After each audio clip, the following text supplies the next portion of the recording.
আজকের আকাশটা দেখে কিন্তু আমার দুর্গাপুজোর মতন অনেকটা ফিলিংস আসছে।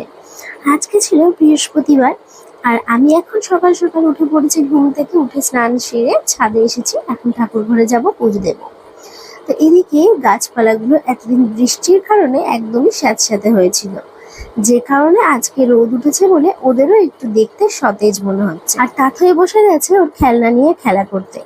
আর আমিও চলে এসেছি ঠাকুর ঘরে, এখন আমটাকে কেটে নিচ্ছি।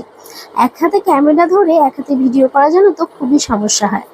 যাই হোক, আমার ঠাকুর ঘরটা মোটামুটি কিন্তু সাজানো রেডি, ঠাকুরের ঘরটাও সাজানো রেডি, আর ঠাকুরকে ভোগ নিবেদন করাও কিন্তু কমপ্লিট। সমস্ত কাজ কমপ্লিট করার পর দুপুরবেলা এবার খাবার খেতে বসেছি। তারপর সন্ধেবেলায় তাথইকে নিয়ে অনেকটা সময় কেটে গেল।